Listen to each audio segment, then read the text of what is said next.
회색 구름이 잔뜩 깔린 봄날, 나는 국화꽃 다발을 꼭 껴안은 채 무거운 발걸음을 옮기고 있었다. 차갑게 스며드는 바람은 내 마음의 공허함을 더욱 도려냈다. 몇 년 동안 가지 못했던 아들 무덤으로 향하는 길.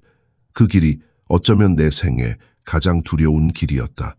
발걸음 하나하나가 납덩이처럼 무거웠다. 묘지 안쪽으로 들어서자 나지막한 흙냄새가 코끝을 스쳤다. 빽빽하게 줄지어 선 묘비들 사이로 나는 한참을 걸어갔다. 그 끝에서 멈춰 선 곳, 내 눈앞에는 또렷하게 새겨진 글귀가 있었다. 김준호의 묘, 1975, 2020. 사랑하는 아들이라는 네 글자가 눈에 들어오자 나는 주저앉듯 무릎을 꿇었다. 손에 쥔 국화꽃이 바람결에 흔들렸다. 아들아, 못난 아비가 이제야 왔다. 목소리가 떨려 제대로 나오지도 않았다. 네가 떠난 지 벌써 4년이나 지났구나. 아버지가 너무 늦게 왔다. 눈시울이 뜨거워지고 주름진 손끝이 떨려왔다. 흰 머리칼이 바람에 흩날리며 내 빈 가슴을 더욱 차갑게 파고들었다. 나는 평생 일만 하며 살았다. 돈이 있으면 모든 게 해결된다고 믿었다.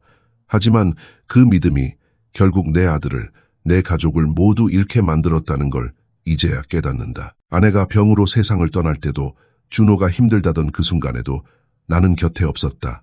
눈앞에 놓인 차가운 묘비가 내 지난 삶을 비웃는 듯 서 있었다. 눈물이 흘러내리려는 순간 등 뒤에서 맑고 어린 목소리가 들려왔다. 여긴 우리 아빠 무덤이에요. 순간 심장이 철렁 내려앉았다. 나는 놀라서 고개를 돌렸다. 거기에는 10살쯤 되어 보이는 초라한 차림의 소년이 서 있었다. 해진 옷, 달아빠진 운동화. 하지만 그의 눈빛은 너무도 맑고 또렷해. 나는 숨이 막히듯 멈춰섰다. 그 눈 속에서 젊은 시절 준호의 얼굴이 겹쳐 보였기 때문이다. 똑같은 이마, 똑같은 눈매, 똑같은 입술. 내 아들의 모습이 그대로 살아 숨쉬는 듯했다. 가슴이 요동쳤다. 목소리가 떨리며 입에서 흘러나왔다. 너 누구냐? 소년은 나를 똑바로 바라보며 담담히 대답했다. 제 이름은 김도윤이에요. 내 귀에 들려온 그 이름, 김도윤. 순간 머리가 새하얘졌다. 도윤이라니. 낯설면서도 어쩐지 가슴 깊은 곳이 뻐근하게 울렸다. 아이의 얼굴을 찬찬히 바라보는 순간 나는 숨이 멎는 듯했다. 또렷한 눈매, 단정한 코선, 그리고 입술 모양까지. 마치 어린 시절의 준호가 내 앞에 되살아난 듯했다. 도윤아, 네 아버지가 누구라고 했지? 나는 믿기 힘든 마음으로 떨리는 목소리를 내뱉었다. 아이는 잠시도 머뭇거리지 않았다. 아빠 이름은 김준호예요. 여기 이 무덤에 계세요. 그 짧은 대답이 내 가슴을 정면으로 후려쳤다. 숨이 막히고 무릎이 저려왔다. 나는 본능적으로 뒷걸음질 쳤다. 피하고 싶었지만 아이의 눈이 나를 붙잡았다. 그 눈빛은 도무지 거짓이 있을 수 없는 맑고 순수한 빛이었다. 나는 다시 물었다. 도윤아, 내 엄마는 누구시니? 엄마는 이서연이에요. 지금도 저랑 같이 살고 있어요. 이름을 듣는 순간 오래전 준호가 집요하게 설득하던 얼굴이 떠올랐다. 아버지, 서연이는 정말 좋은 사람이에요. 한 번만 만나주세요. 나는 그때마다 단호히 잘라냈었다. 체면이 안 맞는다고, 집안에 어울리지 않는다고.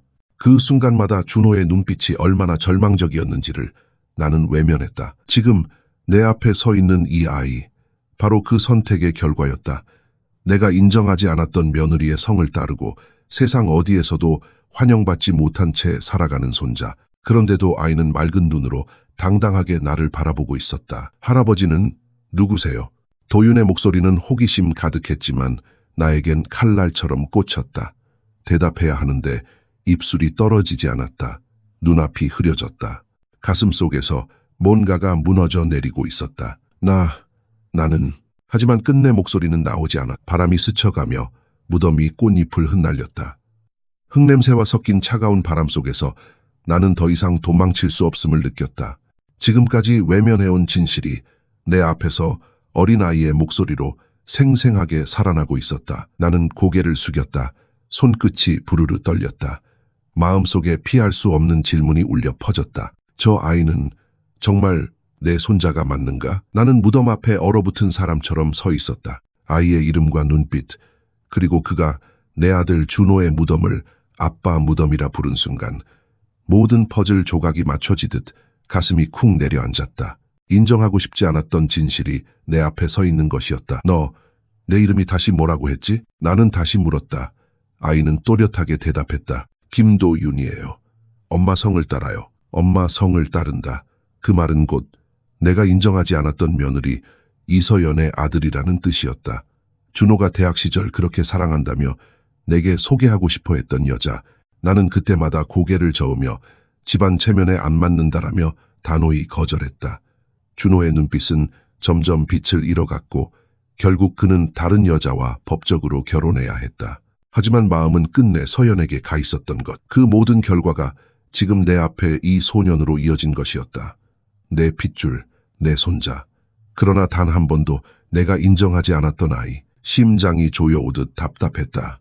목구멍이 메여 아무 말도 나오지 않았다. 그때 도윤이 눈동자가 반짝였다. 할아버지도 우리 아빠 아세요? 아이의 순수한 목소리에 나는 또다시 무너졌다. 그렇다. 나는 누구보다 잘 안다. 그가 어떤 아들이었는지, 또 어떤 아버지가 되고 싶었는지. 하지만 나는 그 진심을 철저히 무시했다. 순간 뒤에서 바람에 섞여 들려오는 목소리가 있었다. 도윤아. 고개를 돌리자 한 여인이 서둘러 걸어오고 있었다. 초라한 옷차림, 손에는 작은 제사상이 들려 있었고 얼굴에는 새벽부터 고생한 흔적이 역력했다. 바로 이서연이었다. 그녀는 다급히 도윤을 감싸 안으며 나를 노려보았다. 이제 와서 무슨 낯으로 여기 오신 겁니까? 서연의 눈빛은 날카로웠다. 그 속에는 지난 세월 쌓이고 쌓인 원망과 분노가 가득했다. 나는 아무 말도 할 수 없었다. 심장이 터질 듯 뛰었지만 목소리는 나오지 않았다. 도윤이 내 옆에서 순진하게 물었다. 엄마, 이분이 진짜 우리 할아버지 맞아요? 서연의 얼굴이 굳어졌다. 그리고 낮게 떨리는 목소리로 대답했다. 아니야, 도윤아. 그냥 아빠를 아시던 분일 뿐이야. 나는 그 말을 듣는 순간 가슴이 찢어지는 듯했다. 아이의 맑은 눈빛과 서연의 선 목소리 사이에서 나는 처음으로 도망치고 싶지 않았다. 이 진실에서 더 이상 눈을 돌리고 싶지 않았다. 그러나 동시에 내 지난 모든 선택이 이 아이와 여인을 얼마나 고통스럽게 만들었는지 절실히 느껴졌다. 나는 무엇을 저질러 온 것인가? 나는 무덤 앞에서 더 이상 눈을 들 수 없었다. 서연의 선 시선과 도윤의 순수한 질문이 내 마음을 깊이 파고들자 나도 모르게 과거의 기억들이 몰려왔다. 숨막히는 듯한 가난의 냄새, 그리고 어린 시절 들었던 어머니의 마지막 목소리가 또렷하게 되살아났다. 1950년대 경북의 작은 시골 마을. 집안은 늘 쌀이 부족했고 겨울이면 방바닥이 얼어붙어 가족이 몸을 맞대야만 했다. 연탄을 살 돈이 없어 아침마다 입김이 성에로 흩날리던 기억이 아직도 생생하다. 병에 걸린 어머니는 약 한 번 제대로 써보지 못했다. 나는 어린 나이에 그 무력함을 똑똑히 지켜봐야 했다. 20살 되던 해 결국 어머니는 세상을 떠났다. 숨이 끊어지기 직전 그녀는 힘겹게 내 손을 꼭 잡으며 말했다. 태수야, 가난은 되물림되는 거란다. 너만큼은 벗어나야 한다. 그 말은 내 평생의 굴레가 되었다. 나는 가난을 원망했고 그날 이후 단 하나의 목표만 붙잡았다. 성공. 돈만 있으면 다시는 눈물 흘리지 않아도 된다고 믿었다. 군대를 제대한 후 나는 곧장 서울로 올라갔다. 가진 거라곤 낡은 가방 하나뿐이었지만 내 안의 결심만큼은 누구보다 단단했다. 중고 트럭 한 대를 사서 레미콘 운송을 시작했다. 새벽 4시에 일어나 밤 12시까지 일했다. 비가 오든 눈이 오든 멈추지 않았다. 손바닥은 피가 나고 굳은 살이 박였지만 그 고통조차 성취의 증거 같았다. 나는 절대 가난하게 살지 않겠다. 스스로 수백 번을 되뇌며 몸이 부서져라 일했다. 결국 작은 회사가 10대의 트럭으로 커졌고 다시 100대로 늘어났다. 90년대에는 건설업계에서 중견 기업으로 불릴 만큼 성장했다. 그러나 그 과정에서 나는 정작 가장 중요한 것을 놓치고 있었다. 가족은 늘 뒷전이었다. 아내가 첫 아이를 잃었을 때도 중요한 계약을 이유로 병원에 가지 못했다. 아내는 홀로 눈물을 삼켰고 그 다음으로 태어난 준호가 내게는 유일한 희망이자 후계자였다. 하지만 나는 그 아이의 마음을 보지 못했다. 넌 내 아들이니까 내 뜻대로 살아야 한다. 그렇게만 몰아붙였다. 지금 이 무덤 앞에서 나는 너무 늦게 깨닫는다. 그때 내가 붙잡았어야 할 건 돈이 아니라 바로 내 아들과 아내의 손길이었다는 것을. 차가운 흙냄새가 가슴을 파고든다. 내가 쌓아 올린 성공의 탑은 거대했지만 그 밑에는 가족의 눈물과 상처가 무너져 내리고 있었다. 도대체 나는 어떤 인생을 살아온 것인가? 나는 준호가 대학에 다닐 무렵을 떠올렸다. 늘 성실했고 조용했던 아이가 어느 날 눈빛을 반짝이며 내 앞에 섰다. 아버지, 소개해드리고 싶은 사람이 있어요. 정말 좋은 사람이에요. 그때 준호의 목소리는 간절했다. 하지만 나는 눈길조차 주지 않았다. 내 머릿속엔 오직 한 가지 생각뿐이었다. 우리 집안의 체면, 그리고 회사의 미래. 내가 평생 쌓아온 재산과 명성을 지킬 사람은 그에 걸맞은 가문과 학벌을 가진 며느리여야 한다고 굳게 믿었다. 준호가 사랑한 여자는 이서연, 간호학과 학생이었다. 평범한 집안 형편에다 병원에서 일하던 그녀는 늘 환하게 웃고 작은 것에도 감사할 줄 아는 사람이었다. 아들은 그런 서연에게 깊이 빠져 있었다. 하지만 내 눈에는 부족한 뿐이었다. 간호사라니 집안 체면이 말이 되냐. 우리 회사의 후계자는 더 나은 여자를 맞아야 한다. 내 단호한 말에 준호의 얼굴은 싸늘하게 굳었다. 그러나 그는 포기하지 않았다. 아버지, 서연이는 제게 전부예요. 함께 살고 싶어요. 그 간절한 눈빛에도 나는 외면했다. 그리고 결국 아들에게 또 다른 여자를 내밀었다. 그녀의 이름은 한지민, 명문대 출신의 엘리트 집안의 딸이었다. 세련된 말투, 깔끔한 옷차림, 무엇보다 우리 집안에 어울리는 조건을 다 갖춘 인물이었다. 나는 단호하게 말했다. 이런 여자가 너의 아내가 되어야 한다. 회사와 가문의 미래를 위해서라도. 준호는 끝내 나를 이기지 못했다. 억지로 지민과 혼인신고를 하고 겉으로는 그녀의 남편이 되었다. 하지만 마음은 여전히 서연과 도윤에게 향해 있었다. 나는 그 사실을 알면서도 모른 척했다. 아니, 알고 싶지 않았다. 그저 서류상의 며느리만 있으면 된다고 생각했다. 그때 준호는 두 개의 삶을 살기 시작했다. 낮에는 회사의 후계자이자 지민의 남편, 밤에는 서연 곁에서 도윤의 아버지로. 얼마나 힘겨웠을까. 나는 그 고통을 외면한 채 성공의 길만 강요했다. 이제와 돌아보니 내가 만든 결혼은 사랑이 아닌 족쇄였다. 아들을 올가매고 서연과 도윤을 그늘 속으로 몰아넣은 비극의 시작이었다. 하지만 그때의 나는 알지 못했다.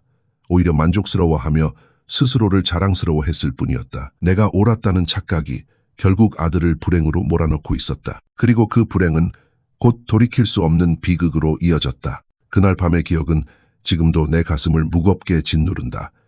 2020년 세상은 코로나로 얼어붙어 있었고 준호는 연일 회사 일에 치여 지쳐 있었다. 얼굴이 창백했고 눈 밑엔 짙은 다크서클이 내려앉아 있었다.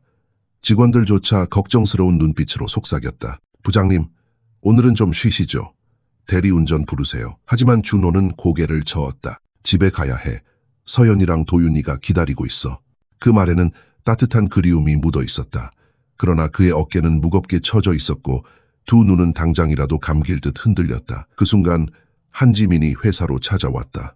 단정한 차림새였지만 눈빛은 차갑게 빛났다. 여보, 집에 가자. 벌써 늦었어. 준호가 힘겹게 대답했다. 나 오늘은 정말 운전하기 힘들 것 같아. 대리운전 부를게. 그러나 지민은 짧게 잘라 말했다. 무슨 소리야. 집이 얼마나 가깝다고. 그냥 운전해.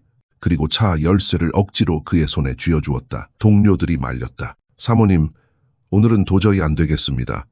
부장님이 너무 피곤해 보여요. 하지만 지민은 고집을 꺾지 않았다. 괜찮아요. 조금만 가면 되잖아요. 결국 준호는 비틀거리며 운전석에 앉았다. 차 시동이 걸리는 순간 내 아들의 삶은 카운트다운에 들어간 것이나 다름없었다. 눈꺼풀이 무겁게 내려앉는 것을 간신히 버티며 핸들을 잡았다. 하지만 도로 위의 불빛은 점점 흐려졌고 결국 그의 시야는 완전히 어두워졌다. 주! 어디선가 날카로운 충돌음이 울렸다. 차는 도로 옆 가드레일에 세차게 부딪히며 멈춰 섰다. 한순간에 모든 것이 끝나버렸다. 그때 준호의 나이는 겨우 45. 너무나 허망하게 세상을 떠나고 말았다. 병원에서 사망 소식을 들었을 때도 지민의 얼굴에는 눈물이 보이지 않았다. 차가운 표정, 그리고 어딘가 모르게 안도하는 듯한 기색. 나는 그 사실을 그때는 눈치채지 못했다. 아니, 애써 보지 않으려 했던 것일지도 모른다. 장례식은 법적 아내인 지민이 주도했다. 서연과 도윤은 구석에서 조용히 울 수밖에 없었다. 6살 도윤은 엄마 손을 꼭 잡고 속삭였다. 엄마, 아빠 언제 돌아와요? 그 아이의 눈망울에 비친 혼란과 슬픔을 나는 외면했다. 사업 이야기로 사람들을 맞이하며 내 체면을 지키기에만 급급했기 때문이다. 하지만 지금 무덤 앞에 앉아있는 나는 분명히 안다. 그날의 비극은 단순한 사고가 아니었다. 누군가의 욕심과 나의 무책임이 아들을 죽음으로 몰아넣고 있었던 것이다. 장례식장 안은 조문객들로 북적였지만 공기는 무겁고 차가웠다. 향 냄새와 국화꽃 향기가 뒤섞인 그 공간에서 나는 애써 태연한 표정을 지었다.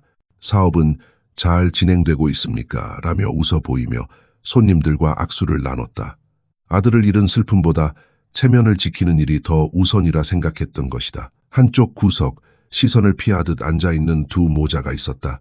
검은 옷이 너무 헐렁해 보이는 작은 아이, 그 옆에서 고개를 푹 숙인 여인. 바로 서연과 도윤이었다. 도윤은 눈을 붉힌 채 작은 목소리로 엄마에게 속삭였다. 엄마, 아빠는 왜 저기 누워 있어요? 왜 일어나지 않아요? 서연의 눈에 눈물이 가득 고였다. 하지만 아이 앞에서 울 수 없었다. 그녀는 애써 웃음을 지으며 도윤의 머리를 쓰다듬었다. 아빠는 하늘나라에 가셨어. 우리를 지켜보고 계실 거야. 그 대화를 우연히 들은 나는 순간 가슴이 철렁 내려앉았다. 그러나 곧 시선을 돌려버렸다. 인정하지 않으면 내 현실이 되지 않는다고 믿었던 것이다. 반면 지민은 장례식 내내 냉정했다. 검은 한복을 곱게 차려입고 손님들 앞에서는 억지로 눈물을 짓는 척했지만 눈동자 깊숙한 곳에는 눈물이 아닌 차가운 계산이 숨어 있었다. 오히려 장례가 끝난 후 회사 재산과 상속 문제를 어떻게 처리할지 변호사와 은밀히 대화하는 모습이 내 눈에 스쳤다. 준호의 영정사진 앞에서 서연은 떨리는 손으로 국화를 올려놓았다. 그리고 속삭였다. 준호 씨, 우리 도윤이 잘 키울게요. 걱정 마요. 하지만 당신 없이 너무 힘들어요. 그 옆에서 도윤은 영정사진을 똑바로 바라보며 또박또박 말했다. 아빠, 저 착하게 지낼게요. 아빠가 보고 싶을 때마다 여기 올게요. 그 말이 내 귀에 꽂히자 나는 처음으로 눈을 피하지 못했다. 차갑게 외면해온 내 손자가 내 앞에서 가장 순수한 마음으로 아버지를 부르고 있었던 것이다. 하지만 그 순간에도 나는 서연에게 다가가지 못했다. 체면이 중요하다는 낡은 자존심이 나를 묶어두었다. 결국 나는 회사 사람들과 웃으며 대화를 이어갔다. 그러나 무덤 앞에 다시 선 지금 그때의 내 모습이 떠올라 얼굴이 화끈거린다. 아들을 잃은 장례식장에서조차 나는 여전히 아버지가 아닌 회장님으로만 서 있었다. 그 순간부터 이미 나는 아들을 2번 잃고 있었던 것이다. 장례식이 끝난 뒤 모든 사람들은 흩어졌다. 화려했던 조문객들의 검은 물결도 사라지고 남겨진 건 두 모자의 삶뿐이었다. 서연은 혼자서 도윤을 키워야 했다. 누구 하나 도와주는 사람 없었고 내게 도움을 청할 수도 없었다. 왜냐하면 나는 그들을 외면했으니까. 낮에는 허름한 식당에서 설거지를 하고 밤에는 사무실 청소를 다니며 겨우 생계를 이어갔다. 손톱은 늘 부서져 있었고 손등은 세제에 쩔어 갈라졌다. 하지만 그녀는 단 한 번도 도윤 앞에서 힘들다는 내색을 하지 않았다. 아이가 혹시라도 상처받을까 두려웠기 때문이다. 엄마, 오늘도 힘들었죠. 어느 날 밤 도윤이 작은 손으로 엄마의 거칠어진 손을 잡았다. 서연은 울컥했지만 환하게 웃으며 대답했다. 아니야, 엄마는 네가 있어서 행복해. 도윤은 또래 아이들처럼 장난감을 원하지 않았다. 대신 매주 아버지의 무덤을 찾았다. 묘 앞에 앉아 작은 목소리로 이야기를 이어갔다. 아빠, 오늘 학교에서 칭찬받았어요. 수학 시험도 100점 맞았어요. 근데 엄마가 너무 힘들어해요. 제가 어떻게 해야 할까요? 그 아이의 눈빛은 마치 살아있는 아버지에게 대화하듯 진지하고 맑았다. 나는 우연히 그런 장면을 목격한 적이 있다. 멀리서 바라보며 가슴이 먹먹해졌다. 여전히 용기가 없어 다가가지 못했지만 도윤의 목소리는 내 귓가에 오래도록 맴돌았다. 아빠, 왜 저희를 싫어해요? 저도 아빠 아들이 맞나요? 그 물음이 칼처럼 심장을 찔렀다. 한편 나는 점점 더 외로워졌다. 집은 커졌지만 방마다 정막이 내려앉았다. 아내도 아들도 없었다. 넓은 거실에 홀로 앉아 있으면 세상에 나 혼자 남겨진 듯 허무했다. 돈과 성공으로 채워야 했던 내 삶은 이제 무너져 내린 탑처럼 공허했다. 그제야 깨달았다. 나는 수십 년 동안 쌓아 올린 모든 것을 가졌지만 정작 가장 소중한 것을 두 손으로 흘려보냈다는 사실을. 그러나 깨달음은 늘 늦게 찾아오는 법이었다. 그때부터였다. 나는 아들의 무덤 앞에조차 갈 수 없었다. 죄책감 때문이었다. 감히 그 앞에 설 수 없었다. 하지만 결국 오늘 아들 기일을 맞아 나는 용기를 내어 찾아왔다. 그리고 그곳에서 내가 외면해온 진실, 내 핏줄을 마주하고 말았다. 저 아이는 내 손자였다. 서늘한 바람이 불어오는 무덤가 나는 여전히 말을 잇지 못한 채 서 있었다. 그때 멀리서 또 다른 발소리가 들려왔다. 검은 코트를 걸친 여인이 차가운 눈빛으로 다가왔다. 한눈에 알아볼 수 있었다. 준호의 법적 아내 한지민이었다. 아버님, 여기 계셨군요. 지민은 나에게는 공손히 고개를 숙였지만 서연을 보는 눈빛은 날카롭게 가시가 돋아 있었다. 그녀의 시선은 곧바로 도윤에게 향했다. 도윤은 갑작스러운 낯선 기운에 엄마 뒤로 몸을 숨겼다. 그런데 이분들은 왜 여기 있죠? 그 말투에는 명백한 경멸이 담겨 있었다. 서연은 이를 악물며 대답했다. 우린 준호 씨를 그리워해서 온 겁니다. 지민은 비웃듯 웃었다. 그리워하다니요? 법적으로 준호 씨의 가족은 저예요. 이 사람들은 그냥 남이잖아요. 그 순간 도윤의 얼굴이 창백하게 굳었다. 남이라니요? 저희가 남이에요? 아이의 떨리는 목소리는 날카롭게 울려 퍼졌다. 지민은 차갑게 아이를 내려다보며 말했다. 호적에도 없는 애를 손자라고 부르실 겁니까? 상속권도 없는 아이를? 나는 숨이 턱 막히며 본능적으로 외쳤다. 지민아, 그만해.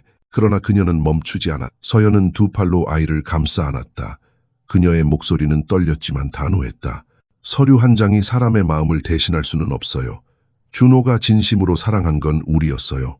그리고 이 아이는 준호의 피를 이어받은 진짜 아들입니다. 지민의 눈빛이 잠시 흔들렸다.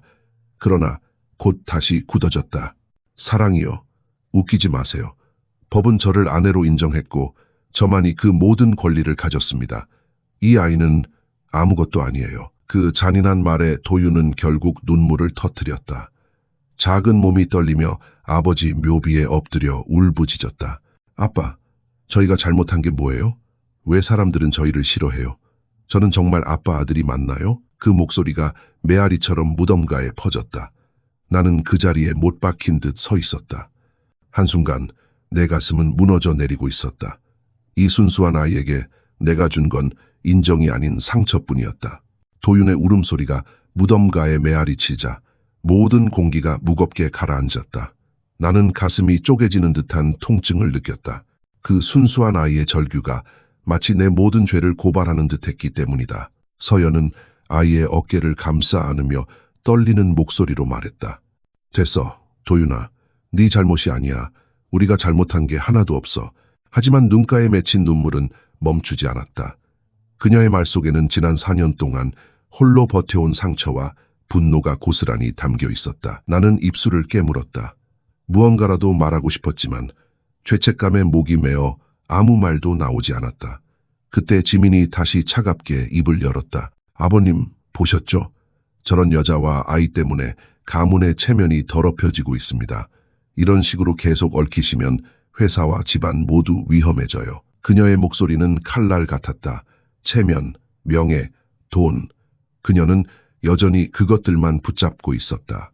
지민아, 그만하라 했잖아. 나는 목소리를 높였지만 지민은 물러서지 않았다.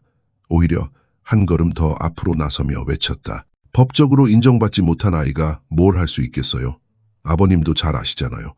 결국 남이에요. 남. 그 순간 도윤이 눈물을 닦고 고개를 번쩍 들었다. 얼굴은 눈물로 범벅이었지만 그 눈빛만큼은 결연했다. 저 남 아니에요. 아빠가 제 아빠예요. 그리고 작은 가슴이 크게 들썩이며 이어진 말은 칼처럼 날아왔다. 그리고 할아버지가 제 할아버지 맞잖아요. 모두가 얼어붙었다. 나는 숨이 막히며 한 발짝도 움직이지 못했다. 도윤의 눈빛은 너무나 닮아 있었다. 바로 내 아들 준호가 어릴 때 보여주던 포기하지 않는 눈빛 말이다. 서연의 눈에서는 참아왔던 눈물이 흘러내렸다. 그녀는 아이를 꼭 끌어안았다. 그래, 도윤아, 맞아. 네가 진짜 아빠 아들이고 할아버지의 손자야. 나는 그 말에 고개를 떨궜다. 심장이 요동쳤다. 그러나 동시에 가슴 깊은 곳에서 거센 후회가 치밀어 올랐다. 내가 만든 체면이란 벽 때문에 사랑하는 아들과 이 손자가 세상에서 가장 외로운 존재가 되어버렸다. 눈앞이 흐릿해졌다. 손끝이 떨렸다. 그리고 마침내 나는 속으로 절규했다. 이 아이는 내 손자다. 그런데 나는 지금까지 이 순수한 아이를 버려온 것이다. 무덤가의 공기는 점점 더 차가워졌지만 내 머릿속은 불길한 의심으로 달아올랐다. 준호의 죽음이 단순한 사고였을까? 아니면 그 뒤에 뭔가 감춰진 진실이 있었던 건 아닐까? 장례식 때의 기억이 떠올랐다. 피곤에 찌든 얼굴로 마지막까지 일하다가 돌아온 준호. 오늘은 도저히 운전 못하겠어. 대리 운전 부를게. 그가 그렇게 말했었다는 이야기를 직원들에게 들은 적이 있었다. 하지만 그날 지민이 억지로 차 열쇠를 쥐어주었다는 말도 들려왔다. 나는 무심히 흘려버렸던 그 대화들이 하나둘 퍼즐처럼 맞춰졌다. 왜 그렇게 서둘러 차를 몰게 했던 거지? 왜 장례식장에서 상속 이야기를 제일 먼저 꺼냈던 거지? 더구나 장례식이 끝나던 날 지민이 준호의 책상 서랍에서 무언가 봉투를 몰래 챙겨가는 걸 본 직원이 있었다. 그때는 단순한 서류겠거니 생각했지만 지금 생각하면 그것이 혹시 준호가 남긴 유언장이 아니었을까? 심장이 쿵쿵 뛰기 시작했다. 도윤의 울음소리가 귀에 맴돌았다. 아빠, 저희가 잘못한 게 뭐예요? 저는 아빠 아들이 맞나요? 그 절규가 내 의심을 더 깊게 파고들었다. 만약 지민이 정말로 무언가를 감추고 있다면, 만약 내 아들의 죽음이 단순한 졸음운전이 아니라 누군가의 의도에서 비롯된 거라면 내 손끝이 차갑게 떨렸다. 설마 지민 네가. 나는 차마 말을 잇지 못했다. 그러나 마음속 깊은 곳에서 점점 커져가는 그림자가 있었다. 아들을 잃은 비극 뒤에 내가 알지 못했던 음모가 도사리고 있는 건 아닐까. 눈앞에서 도윤이의 얼굴이 겹쳐졌다. 준호를 닮은 그 눈빛이 나를 똑바로 쳐다보고 있었다. 성민아, 네가 무슨 말을 남겼는지 반드시 찾아내겠다. 며칠 뒤 나는 결심 끝에 준호의 방으로 발걸음을 옮겼다. 장례 이후 단 한 번도 열어보지 못한 방문. 문 손잡이를 잡는 순간 손끝이 떨렸다.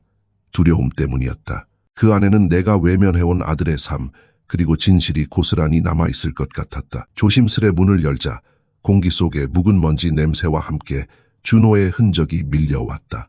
책상 위에는 회사 서류들과 함께 한 권의 낡은 다이어리가 놓여 있었다. 나는 천천히 다이어리를 펼쳤다. 2015년 3월 5일 서연이와 도윤이와 공원에 갔다. 도윤이가 처음으로 아빠라고 불렀다. 세상에서 가장 행복한 순간이었다. 글씨가 또렷이 눈에 들어왔다. 눈가가 뜨겁게 젖었다. 한 장, 두 장 넘길수록 준호의 마음이 고스란히 담겨 있었다. 2017년 12월 25일 아버지는 또 일 때문에 집에 계시지 않았다. 도윤이가 산타 할아버지에게 편지를 썼다. 할아버지가 우리를 사랑해 주셨으면 좋겠어요. 그 문장을 읽는 순간 나는 다이어리를 떨어뜨릴 뻔했다. 손등을 타고 뜨거운 눈물이 흘러내렸다. 그리고 마지막 부분에 이르렀다. 날짜는 2020년 10월 20일. 준호가 세상을 떠나기 단 일주일 전. 요즘 너무 피곤하다. 혹시 내게 무슨 일이 생기면 서연이와 도윤이를 부탁드린다. 그 아이는 제 전부다. 아버지, 제발 이 부탁만은 들어주세요. 저는 아버지를 사랑합니다. 나는 무너져 내리듯 바닥에 주저앉았다. 가슴을 찢는 후회가 밀려왔다. 준호야, 미안하다. 아버지가 너무 잘못했다. 눈물로 글자가 번져 보이지 않을 만큼 울고 또 울었다. 그러나 동시에 마음속에서 확신이 피어올랐다. 준호는 분명 법적 유언장도 준비했을 것이다. 그토록 성실하고 치밀한 아들이었다. 그런데 왜 지금껏 그 유언장을 보지 못했을까? 그때 번뜩 떠오른 장면. 장례식장에서 지민이 서랍 속 봉투를 서둘러 숨기던 모습. 나는 주먹을 꽉 쥐었다. 그래, 네가 그걸 감춘 거구나. 더 이상 망설이지 않았다. 나는 반드시 그 유언장을 찾아내야 했다. 그리고 준호의 마지막 부탁을 지켜야 했다. 도윤아, 네 아버지가 남긴 진심, 할아버지가 끝까지 밝혀낼 거다. 다이어리를 가슴에 꼭 안은 채 나는 지민의 얼굴을 떠올렸다. 장례식 날 누구보다 침착했던 그녀의 태도, 슬픔보다는 계산이 가득한 눈빛, 그리고 서랍에서 봉투를 몰래 챙기던 모습까지 모든 조각이 맞춰지고 있었다. 며칠 뒤 지민이 내 집으로 찾아왔다. 단정한 정장을 차려입고 마치 준비된 연극처럼 차분하게 말했다. 아버님, 지난번 말씀드린 서류 검토해 보셨습니까? 상속 절차를 서둘러야 합니다. 나는 그녀를 똑바로 바라보았다. 예전 같으면 무심히 도장을 찍어주었을 것이다. 하지만 지금은 달랐다. 준호의 다이어리를 읽고 난 후 모든 것이 달라졌다.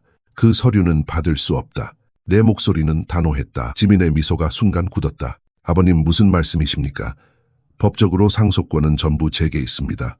불필요한 분들이 끼어들면 곤란해집니다. 그녀의 말에 불필요한 분들이라는 단어가 날카롭게 꽂혔다. 불필요하다니 준호가 목숨 걸고 지키려 했던 가족을, 도윤이라는 순수한 아이를. 나는 목소리를 낮췄지만 분명히 말했다. 도윤이는 내 손자다. 준호의 피가 흐르고 있어. 그리고 서연은 내 아들이 진심으로 사랑한 여자다. 법보다 중요한 건 마음이다. 지민의 눈빛이 싸늘해졌다. 아버님, 다시 생각해 보셔야 할 겁니다. 감정으로 판단하면 후회하시게 될 거예요. 그녀는 마지막까지 억지 미소를 지으며 자리를 떴지만 그 뒷모습에는 초조함이 뚜렷하게 드러났다. 그날 밤 나는 서랍 속 다이어리를 다시 펼쳤다. 준호의 마지막 부탁이 눈에 선명하게 새겨져 있었다. 아버지, 도윤이를 지켜주세요. 그 아이는 제 전부입니다. 나는 속으로 다짐했다. 준호야, 이제라도 아버지가 내 부탁을 들어주마. 지민이 감춘 진실 반드시 밝혀내겠다. 그러나 그 순간에도 알 수 있었다. 지민은 쉽게 물러날 여자가 아니었다. 그녀의 눈빛에는 절박한 욕심과 더 깊은 비밀이 숨어 있었다. 그리고 그 욕심이 더 큰 파국을 불러올 것임을 나는 직감하고 있었다. 지민의 태도는 날이 갈수록 수상해졌다. 겉으로는 태연하게 회사를 드나들었지만 눈빛은 늘 불안에 흔들렸다. 밤마다 몰래 전화를 받으며 목소리를 낮췄고 통화가 끝나면 표정은 더욱 굳어졌다. 우연히 그녀의 방 앞을 지나칠 때 안에서 들려오는 날 선 목소리를 듣고 말았다. 이번 주까지 갚으셔야 합니다. 안 그러면 큰일 납니다. 낯선 남자의 위협적인 어조였다. 이어서 지민의 다급한 대답이 흘러나왔다. 알았어요. 조금만 더 시간을 주세요. 돈은 곧 마련할 수 있어요. 그제야 퍼즐이 맞춰졌다. 그녀는 수년 전부터 주식과 코인에 손을 대고 있었다. 그러나 결과는 실패, 빚은 눈덩이처럼 불어났고 사채업자들의 소나귀에까지 걸려든 것이었다. 나는 치밀어 오르는 분노와 함께 깊은 의심을 떨칠 수 없었다. 그래서 준호에게 집요하게 생명보험 가입을 강요했던 건가? 준호가 떠나던 날의 마지막 장면이 머릿속에 겹쳐졌다. 너무 피곤하다며 운전을 거부했던 아들에게 차 열쇠를 억지로 쥐어주던 지민의 손. 그때부터 이미 모든 그림자가 시작된 게 아닐까. 며칠 뒤 나는 회사를 오래 다닌 김 부장을 불러냈다. 조심스럽게 물었다. 준호가 사고 당일 뭐라고 했는지 기억하나? 김 부장은 한참 머뭇거리다가 낮은 목소리로 답했다. 회장님, 사실 그날 부장님은 운전하기 싫다고 했습니다. 너무 피곤하다고 대리운전 부르자고 했죠. 그런데 사모님께서 차 열쇠를 억지로 쥐어주셨다는 얘기를 들었습니다. 그 순간 내 혈관을 타고 전율이 치솟았다. 단순한 사고가 아닐지도 모른다는 생각이 확신으로 변해갔다. 지민, 네가 정말. 손끝이 부르르 떨렸다. 숨이 막히는 듯했다. 만약 이 모든 게 사실이라면 내 아들의 죽음은 우연이 아니라 누군가의 손에 의해 만들어진 비극이었다. 나는 가만히 두 눈을 감았다. 아들의 목소리가 귓가에 맴돌았다. 아버지, 제발 도윤이를 지켜주세요. 그 아이는 제 전부입니다. 눈을 뜬 순간 결심이 단단해졌다. 좋다. 이제는 더 이상 침묵하지 않겠다. 지민이 감춘 진실 끝까지 밝혀내리라. 그날 밤 나는 아들의 영정 앞에 무릎 꿇고 맹세했다. 성민아, 네 억울함을 내가 반드시 밝혀내겠다. 네 아들과 아내를 내 손으로 지켜주마. 며칠 뒤 결국 법정에서 상속 심리가 열렸다. 차가운 대리석 벽과 묵직한 공기가 나를 짓누르는 듯했다. 한쪽에는 지민이 유능해 보이는 변호사와 나란히 앉아 있었고 그 얼굴에는 자신감이 가득했다. 반대편에는 서연과 도윤이, 낡은 검은 옷차림, 잔뜩 긴장한 표정. 나는 그 작은 손을 꼭 잡은 도윤이의 떨림을 보며 가슴이 먹먹해졌다. 재판장이 차분히 입을 열었다. 먼저 원고 측, 주장하시죠. 지민의 변호사가 일어나 서류를 내밀었다. 재판장님, 제 의뢰인 한지민 씨는 고구 박준호 씨의 법적 배우자로서 모든 상속권을 갖고 있습니다. 혼인신고서, 가족관계 증명서가 이를 증명합니다. 반면 저쪽은 단순한 동거에 불과하며 법적으로 아무 권리도 없습니다. 차갑게 내뱉는 그의 말에 서연의 어깨가 움츠러들었다. 도윤은 혼란스러운 눈빛으로 엄마를 바라봤다. 그때 나는 자리에서 일어나 조심스럽게 한 봉투를 재판장에게 내밀었다. 재판장님, 이것은 제 아들 준호가 남긴 유언장입니다. 법정안이 술렁였다. 재판장이 문서를 받아들고 꼼꼼히 살펴보았다. 필적 감정을 의뢰하겠습니다. 공증 여부도 확인이 필요합니다. 지민의 변호사가 즉시 반발했다. 재판장님, 저 문서는 신빙성이 부족합니다. 언제 작성됐는지도 모호하고 누가 보관했는지도 불분명합니다. 개인적으로 작성된 문서는 법적 효력이 제한적입니다. 나는 주먹을 움켜쥐었다. 하지만 쉽게 무너지지 않았다. 그건 제 아들의 마지막 뜻입니다. 사랑하는 아내와 아들을 지켜달라는 간절한 부탁이 담긴 유언장이요. 법이 무엇보다도 존중해야 할 건 고인의 의지 아닙니까? 그러나 재판장은 신중했다. 일주일 뒤 필적 감정 결과와 증인 확인을 통해 다시 심리하겠습니다. 첫 심리는 지민 쪽에 유리하게 끝났다. 법정을 나서는 지민은 승리의 미소를 지었다. 하지만 나는 포기하지 않았다. 내 손에는 다이어리와 준호를 가까이서 지켜본 사람들의 증언이 있었다. 법정문을 나서며 서연의 떨리는 어깨를 다독였다. 걱정하지 마. 우리에게는 진실이 있다. 그리고 마음속으로 다짐했다. 지민아, 네가 감춘 진실은 결국 세상에 드러나게 될 것이다. 나는 끝까지 싸울 것이다. 일주일 후 다시 열린 두 번째 심리. 법정안은 처음보다 훨씬 긴장감이 팽팽했다. 사람들의 시선이 한 곳에 모였다. 재판장이 두꺼운 서류를 펼치며 입을 열었다. 필적 감정 결과 유언장은 고 박준호 씨의 자필이 맞습니다. 또한 공증된 정식 문서임이 확인되었습니다. 순간 법정안이 술렁였다. 서연은 눈을 크게 뜨고 나를 바라봤고 도윤은 안도의 숨을 내쉬었다. 하지만 지민의 얼굴은 서서히 굳어졌다. 지민의 변호사가 황급히 일어났다. 재판장님, 설령 유언장이 진짜라 하더라도 문제가 있습니다. 첫째, 작성 당시 정신 상태가 온전했는지 불분명합니다. 둘째, 강압이나 협박에 의해 작성됐을 가능성도 있습니다.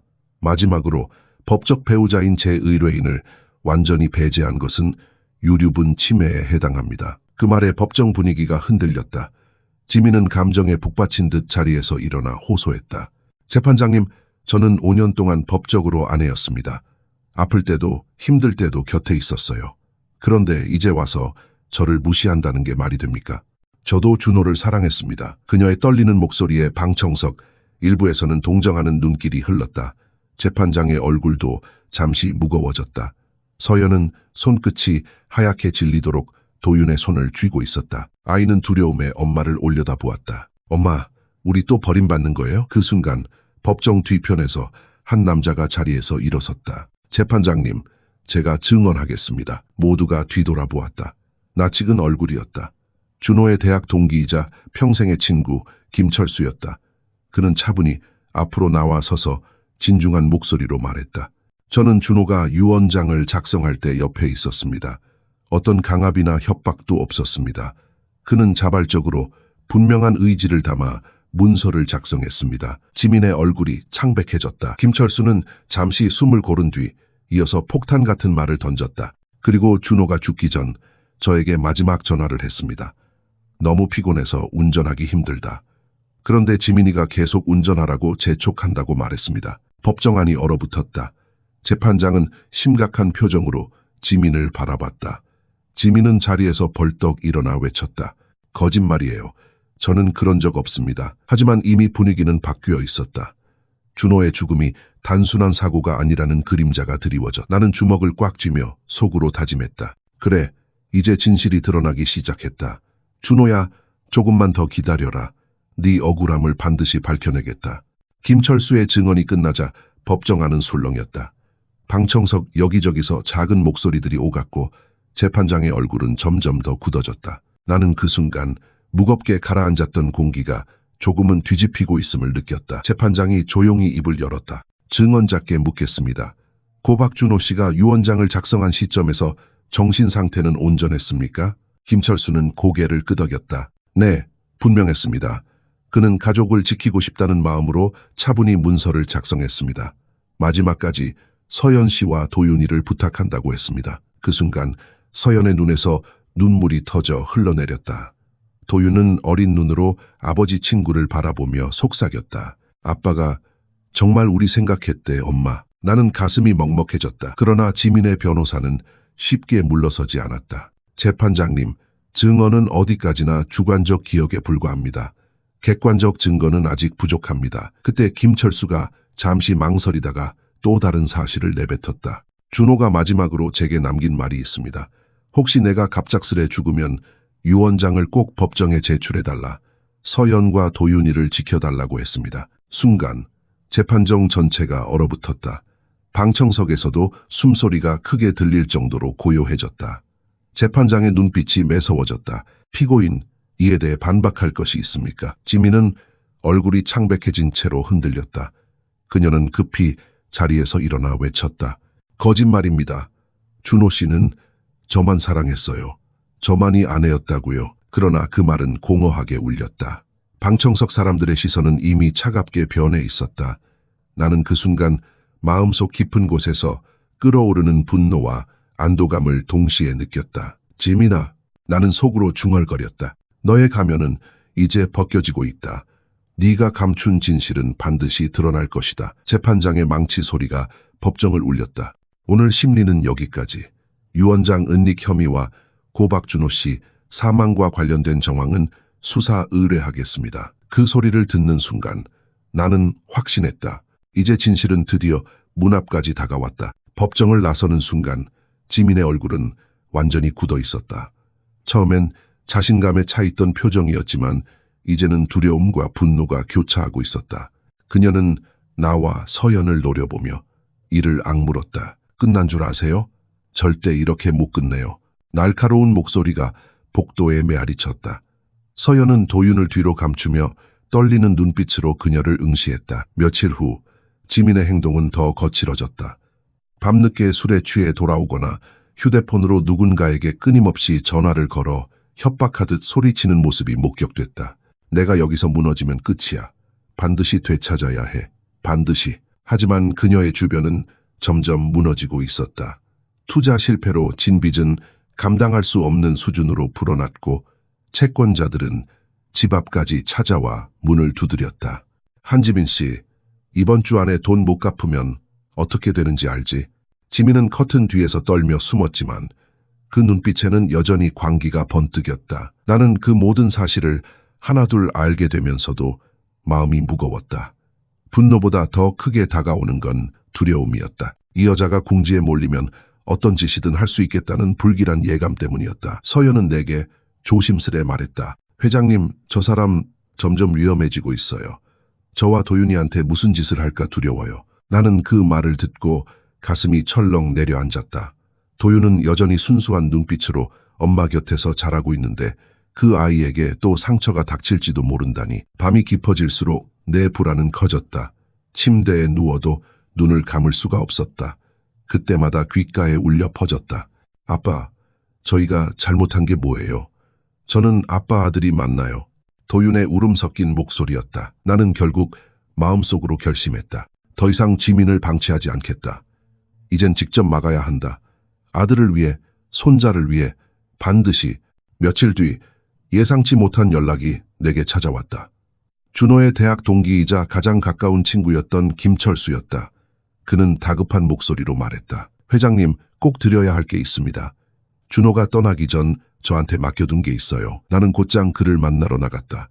카페 구석에 앉아있던 철수는 조심스럽게 봉투 하나를 내밀었다. 준호가 만약 불의의 사고를 당하면 꼭 아버님과 서연 씨에게 전달해 달라고 했습니다. 손이 떨리며 봉투를 열자 안에는 또렷한 필체로 쓰인 공증된 정식 유언장이 들어있었다. 그리고 마지막 줄에는 소름 돋는 문장이 적혀 있었다. 혹시 내가 부자연스러운 죽음을 맞이한다면 철저히 조사해 주길 바랍니다. 순간 심장이 내려앉는 듯했다. 나는 철수에게 물었다. 너, 이 내용 알고 있었나? 철수는 고개를 끄덕이며 굳은 표정으로 대답했다.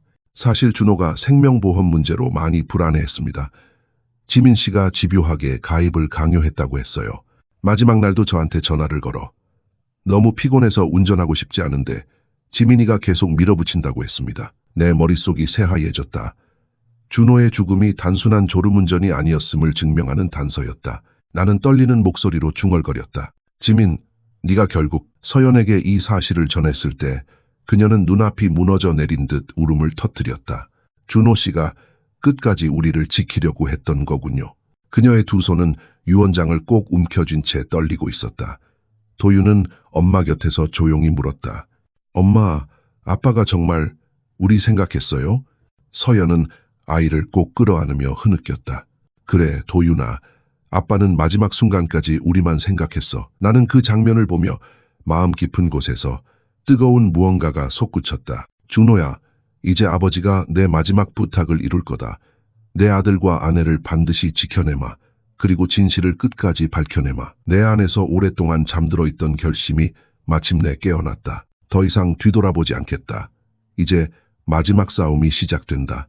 법정의 마지막 심리가 열리던 날, 공기는 숨이 막힐 만큼 무거웠다. 나는 단상에 서며 준호가 남긴 정식 유언장을 재판장에게 제출했다. 공증된 문서였기에 더 이상 부정할 수 없는 증거였다. 재판장이 차분히 입을 열었다. 유언장은 법적으로 유효합니다. 상속권은 윤서연 씨와 아들 박도윤 군에게 있습니다. 순간 서연은 눈물을 터뜨렸고 도윤은 엄마 품에 안겨 흐느꼈다. 방청석 곳곳에서도 안도의 한숨이 흘러나왔다. 그러나 지민은 포기하지 않았다. 자리에서 벌떡 일어나 절규했다. 말도 안 돼요. 저는 5년 동안 법적 아내였습니다. 제 유류분 권리까지 빼앗을 순 없습니다. 그녀의 눈빛은 광기에 휩싸여 있었다. 하지만 재판장의 목소리는 단호했다. 피고 한지민 씨는 고 박준호 씨의 유언장을 은닉하고 허위 상속 신청을 한 혐의가 드러났습니다. 이에 대해 별도 수사가 진행될 것입니다. 그 순간 지민의 얼굴이 창백해졌다. 방청석에서 수군거림이 일었다. 그녀는 절망에 가까운 표정으로 내 쪽을 노려보며 낮게 중얼거렸다. 끝난 게 아니에요. 절대. 법정을 나서며 서연은 도윤의 손을 꼭 잡았다. 드디어 준호 씨가 원하던 대로 됐어요. 나는 고개를 끄덕이며 떨리는 목소리로 속삭였다. 그래, 이제라도 네 아버지의 뜻을 지킨 거다. 도윤아, 너는 절대 혼자가 아니다. 그러나 마음 한켠에는 여전히 불안이 가시지 않았다. 지민의 눈빛 속에는 패배가 아닌 마지막 발악의 불씨가 남아있었기 때문이다. 나는 스스로에게 다짐했다. 무슨 일이 있어도 서연과 도윤을 지키겠다. 이제 이 가족은 내가 끝까지 책임진다. 판결이 내려진 지 며칠 뒤 지민의 삶은 급격히 무너져 내리기 시작했다. 상속권을 잃은 것은 물론 유언장을 은닉한 사실까지 드러나 검찰 조사가 본격적으로 시작되었다. 그녀는 여전히 발버둥쳤다. 증거가 조작된 거예요. 나는 그런 적 없어요. 하지만 검찰이 확보한 자료와 증언은 너무나 명확했다. 장례식장에서 그녀가 봉투를 챙겼던 장면을 본 직원들의 증언, 그리고 김철수의 결정적 발언까지. 지민은 더 이상 도망칠 곳이 없었다. 채권자들도 가만히 있지 않았다. 집 앞까지 몰려와 문을 두드리며 고함쳤다. 한지민, 돈 갚아. 이제 법으로도 못 숨을 줄 알아? 창문 너머로 지민은 초췌한 얼굴로 숨어 있었지만 눈빛만은 여전히 광기로 번뜩였다. 결국 경찰은 그녀를 협박 교사 및 상속 사기 혐의로 긴급 체포했다. 수갑이 채워지는 순간에도 지민은 날카롭게 소리쳤다. 박 회장, 당신 때문이야. 나를 무너뜨린 걸 후회하게 될 거예요. 그러나 그 외침은 공허하게 울렸다.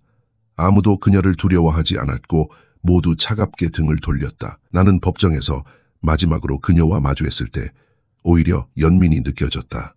사랑받고 싶어 하면서도 결국 욕심과 탐욕에 스스로를 갉아먹은 여인. 지민아, 네가 조금만 진심을 보였다면 이렇게 되지 않았을 텐데. 재판부는 단호했다. 피고 한지민에게 유언장 은닉, 상속 사기, 협박 교사 혐의로 징역 3년을 선고한다. 그 순간 서연은 눈물을 흘리며 도윤을 끌어안았다.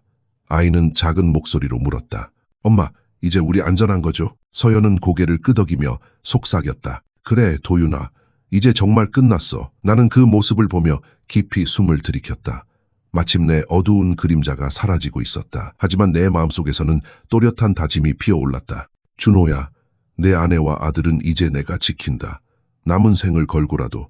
지민이 법정에서 징역형을 선고받은 지 석 달 뒤 우리 집안은 마침내 잔잔한 평화를 되찾았다. 나는 법적 절차를 마무리해 도윤을 정식으로 가족으로 받아들였고 그의 이름은 이제 박도윤으로 호적에 올랐다. 그날 아이는 눈을 반짝이며 내게 말했다. 할아버지, 이제 저 진짜 할아버지 손자예요? 나는 웃으며 그 작은 어깨를 꼭 끌어안았다. 그럼 내 자랑스러운 손자지. 새로운 학교로 전학 간 도윤은 몰라보게 밝아졌다. 엄마, 오늘 친구 5명이나 사귀었어. 선생님이 제 그림을 칭찬하셨어. 그의 눈빛은 어느새 어둠 대신 빛으로 가득했다. 서연은 그 모습을 보며 조용히 눈물을 훔쳤다. 고단한 세월을 홀로 버텨낸 그녀의 어깨 위에서 비로소 짐이 내려간 순간이었다. 나는 회사 일에서도 한 발 물러섰. 이제 돈과 성공은 더 이상 중요하지 않다. 남은 인생은 도윤과 서연, 그리고 세상 어려운 아이들을 위해 쓰겠다. 그리하여 아들의 이름으로 장학재단을 설립했다. 가난 때문에 고통받던 나의 과거, 그리고 가족보다 돈을 앞세운 나의 잘못을 씻기 위해서였다. 어느 날 저녁, 우리는 함께 식탁에 둘러앉았다. 내가 직접 끓인 김치찌개가 식탁 위에서 보글보글 끓고 있었다. 할아버지, 요리 진짜 잘하시네요. 언제부터 배우셨어요? 도윤이의 장난스런 질문에 나는 웃으며 대답했다. 너희를 만나고 나서부터지. 가족을 위해 뭐든 하고 싶어졌다. 그 순간 서연은 나를 바라보며 조용히 말했다. 아버님, 정말 많이 변하셨어요. 나는 고개를 끄덕이며 대답했다. 사람은 변할 수 있더구나. 나이가 들어도 깨달음은 늦지 않다. 돈과 성공보다 소중한 건 가족이라는 걸 이제야 알았다. 그날 밤 도윤은 일기에 이렇게 썼다. 오늘도 할아버지, 엄마와 함께 저녁을 먹었다. 할아버지가 만든 김치찌개는 세상에서 제일 맛있었다. 아빠가 하늘에서 우리를 보고 웃고 계신 것 같다. 우리 가족은 이제 정말 행복하다. 나는 창밖의 별을 바라보며 속으로 중얼거렸다. 준호야, 이제 걱정 마라. 너의 가족은 내가 지킨다.